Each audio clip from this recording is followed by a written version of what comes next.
Alors nous sortons d'une période des résultats du troisième trimestre qui a porté son lot de volatilité sur les marchés. Cette période se termine et on arrive la semaine prochaine avec des indicateurs économiques, notamment aux États-Unis, qui sont concentrés sur la journée du mercredi. Ces indicateurs économiques portent sur la politique monétaire américaine avec la minute de la Fed. Il y a des indicateurs économiques concernant les chiffres du chômage et aussi la consommation de biens durables. Ces indicateurs vont avoir un impact, oui ou non, sur le dollar et pourraient aussi avoir un impact par ricochet sur la politique monétaire de la Fed et donc sur les taux d'intérêt, et donc par ricochet sur l'euro et sur les marchés financiers en zone euro.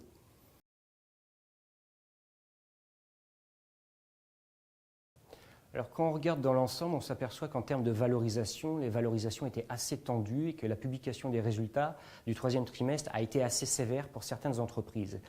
Lorsqu'on regarde en profondeur la publication des résultats, on s'aperçoit que deux éléments sont venus contrarier le consensus. C'était ce qu'on peut appeler les grains de sable.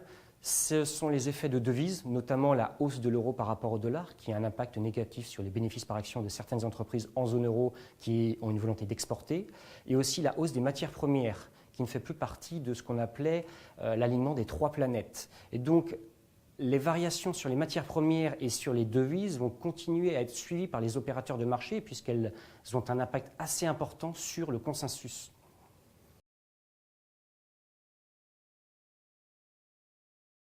Depuis les années 70, nous sommes dans un marché monétaire de change flottant. Et lorsqu'une devise augmente par rapport à une autre devise, c'est la traduction d'une arrivée de flux monétaires.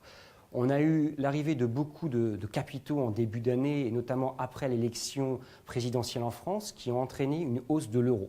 C'est-à-dire que c'était la matérialisation d'arrivées de capitaux en Europe qui se sont ensuite déversés sur les marchés actions.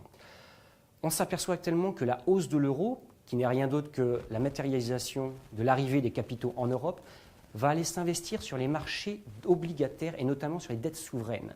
Et on s'aperçoit que les taux en Europe diminue, notamment sur le 10 ans. C'est une situation qui est assez paradoxale puisque cela signifie que les investisseurs internationaux vont placer leur argent en zone euro pour investir dans un marché obligataire dont la rentabilité est très faible. Et donc, il est fort probable que ce système, que cette logique se termine à un moment ou à un autre.